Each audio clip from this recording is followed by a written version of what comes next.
토론토 장례 스토리의 LJ입니다. 지난 2주간 인사를 못 드렸는데요. 제가 아무래도 장례 업계에 있고 때가 때인지라 너무 바빴습니다. 그래서 또 오늘 또 2주 만에 여러분과 인사를 드립니다. 오늘은 지난 시간 두 편을 통해서 말씀드렸던 장례 비용을 이어가는 순서인데요. 마지막 시간으로 사전 준비 장례에 대해서 말씀을 드리려고 합니다.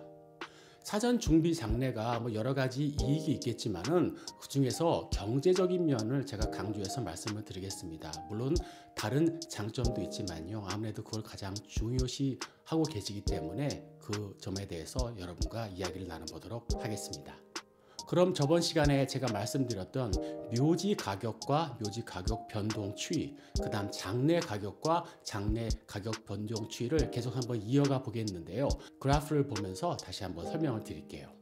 이번에는 한번 2030년까지의 추이를 해서 한번 여러분께 말씀을 드리려고 합니다. 보시면 알겠지만은 2010년에 이제 어떤 엘긴밀스 묘지, 이 토론토 북쪽에 있는 묘지입니다. 거기에 분양을 처음 했을 때의 가격이 1,950불이었고요. 지금 가격은 그 한 필지 가격이 4,900불인데 앞으로 10년이 지나면은 한 12,250불 정도가 되지 않을까 추이를 합니다. 한 2.5배로 뛰는 가격이 되겠지요. 이제 그 다음은 모든 가격을 합하였을 때 한번 가격 추이를 한번 해보겠습니다. 매장의 경우 2010년에는 한 12,000불 정도, 그 다음 2020년에는 19,700불이었다가 2030년에는 한 32,000불 정도를 추이를 하고 있습니다. 근데 그것이 화장일 경우에는 2010년에는 한 10,000불 정도였던 것이 지금 현재는 한 14,500불인데 2030년에는 한 23,000불 정도로 추이를 하고 있습니다.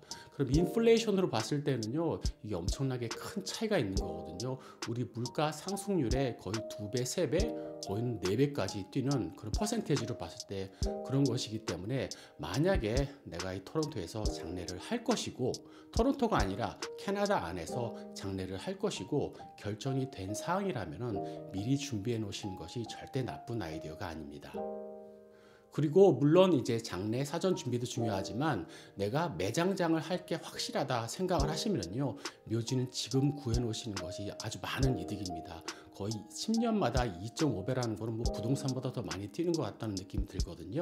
그렇기 때문에 미리 준비하셔도 되고요. 그리고 묘지의 경우 한 번 사셨을 경우에 다시 되팔 수가 있기 때문에 꼭 그 묘지에 대해서 내가 100% 책임이 있는 것은 아닙니다.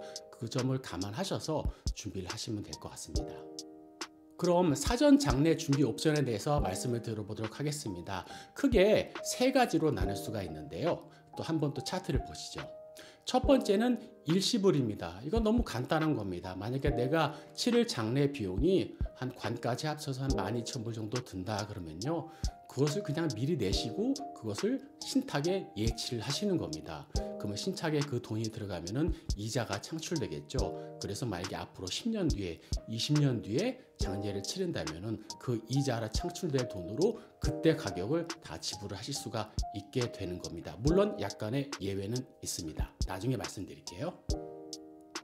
그리고 두 번째는 장례 적금입니다. 일시불과 똑같이 만약에 12,000불의 장례 비용이 딱 추산이 된다면은 그것을 12개월에서 많게는 36개월 할부로 내시게 되는 겁니다. 근데 이 경우에 만약에 이제 12개월에서 36개월을 할부금을 내시다가 그 중간에 돌아가시는 경우도 있거든요. 그렇게 되면은 그동안 내신 금액과 창출된 이자 는 이제 거기서 다시 돈을 내주고요. 그 이외의 비용은 가족이 책임을 지셔야 합니다. 제가 예를 한번 들어놨죠.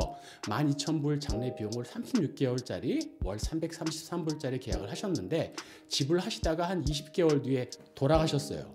그러면은 그 내신 비용 6,660불과 이자 250불, 250불은 제가 추산하는 겁니다. 를 제외한 나머지 비용 5,090불은 유가족이 장례 당시에 내셔야 하는 그런 방식입니다. 그리고 마지막으로 이제 세 번째 장례 보험이 있습니다. 마찬가지로 또 12,000불짜리 장례를 계약하셨다고 제가 예상을 했을 때요, 그것을 보험 형식으로 내시는 거예요. 예를 들어보겠습니다. 계약한 장례 비용을 나이에 비해 추산을 합니다. 만약에 계약하신 분이 40세다. 그러면 다달이 내시는 비용이 적겠고요. 60세 아니면 80세 막 이렇게 올라갈수록 이제 다달이 내는 비용이 약간 많아지긴 합니다. 이 보험은 1년부터 길게는 20년까지 계약이 가능합니다. 20년 이상은 장래보험은 사실 존재하지 않습니다. 그런데 20년이 끝났는데도 살아계시다. 그럼 만료가 되면은요, 그 돈은 계속 살아있고 이자는 계속 창출이 되게 되는 겁니다. 그리고 물론 이것은 보험이니까요, 보험금을 내시다가 돌아가시게 되면 나머지는 보험회사가 책임을 지는 거죠. 그리고 이 보험이 약간 틀린 것은 기존 생명보험회사에서 장래보험입니다라고 드리는 상품이 있거든요. 그런데 그거는 우리가 장의사에서 드리는 장래보험과는 많은 차이가 있습니다. 제가 한번 예를 들어놨죠. 만약에 기존 생명보험회사에서 계약금이 12,000불입니다. 근데 그걸 이제 보험료를 계속 내시다가 어느 날 돌아가셨어요. 그럼 받는 금액은 똑같이 12,000불입니다. 그런데 장의사를 통한 장래보험을 드시면은요, 기존 계약금이 12,000불이다 하더라도 만약에 앞으로 10년 뒤, 20년 뒤 돌아가셔서 장례비용이 2만 불이 됐다. 그러면 2만 불을 장의사에 지급하는 그런 방식입니다. 그러니까 그게 약간 틀린 점이니까요. 그리고 기존 생명보험회사는 돈을 주는 거지만요, 장례보험은요 꼭 돈을 준다가 아니라 계약하신 장례를 그냥 그 가격에 치러드린다라고 생각하시는 게 맞는 것 같습니다. 그럼 이렇게 사전 장례 준비를 했을 때 알아둬야 할 점 딱 3가지만 말씀드리고 마칠게요. 이 모든 계약금은요, 가격이 보장됩니다. 아까 제가 12,000불 예를 드렸는데요. 10년 지나서 20년 지나서 가격이 변동이 돼도요, 계약을 하시는 분은 그냥 12,000불에 대한 책임만 지시면 되는 겁니다. 그게 보험이 됐든 신탁이 됐든 적금이 됐든 전혀 상관이 없고요. 그 다음 한 장의사에서 계약을 하셔도요, 다른 장의사를 통해 서비스를 받을 수가 있습니다. 예를 들어서 토론토의 A 장의사에서 가서 계약을 하시고 이걸 사셨어요. 그런데 BC주로 이사를 가게 됐어요.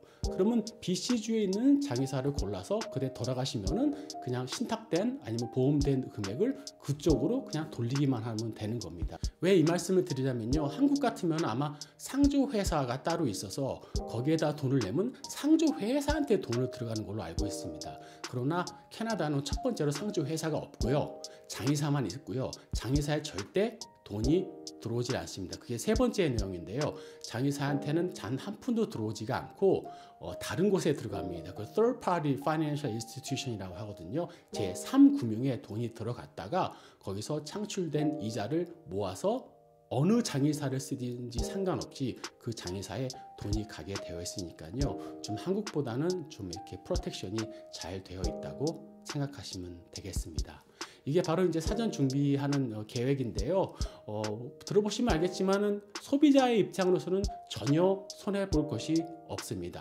장의사의 입장에서는 장의사의 사장마다 약간 틀리거든요. 왜냐면요, 요즘 이자율이 너무 낮잖아요. 그래서 이자는 별로 많이 안 받는데 가격은 오른다. 그럼 장의사는 손해를 보고 장례를 치르는 거거든요. 근데 모든 장의사는 그것을 감안을 하고 사전 장례를 팔고 있으니까 그냥 소비자의 입장에서 전혀 손해 보시는 것이 없고 차라리 이득이니까 이런 방법으로 경제적인 사전 장례 준비를 하시면 어떨까 생각합니다.